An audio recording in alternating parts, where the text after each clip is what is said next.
Hello everyone, welcome to my channel art and craft by Somnath. আজকে তোমাদের সঙ্গে share করবো একটি পুজো বাড়ির দিনের ব্লগ। চলো ফার্স্টে রেডি হয়ে বেরিয়ে পড়লাম মন্দিরে যাওয়ার উদ্দেশ্যে। আর আমরা যাচ্ছি রাজপুর সোনারপুর বিপত্তারিণী চণ্ডীবাড়ি। দেখো প্রায় চলেই এসেছি। আমি থাকি সুভাষগ্রামে এবং সুভাষগ্রাম স্টেশনের ওপারেই মন্দিরটা। আর এই যে হলো সিংহদুয়ার। তারপর এখানে জুতোটা খুলে নিলাম, খুলে রেখে হাতটা ধুয়ে প্রসাদ কিনে নিয়েছি।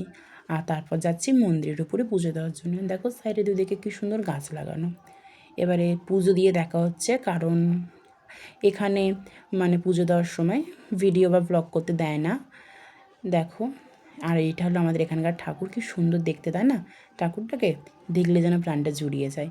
আর এখানে ধূপ মোমবাতি জ্বালাতে হয়। তারপরে ওখান থেকে বেরিয়ে একটা হোটেলে গেলাম। ওখানে একদম নিরামিষ একটা পকোড়া নিয়েছিলাম, ভেজ পকোড়া যাকে বলে। তারপরে একটু চলে আসলাম বাড়ি ফেরার উদ্দেশ্যে সন্ধেবেলা। দেখা হচ্ছে অন্য কোনো ভিডিওতে, ততক্ষণ সঙ্গে থাকুন।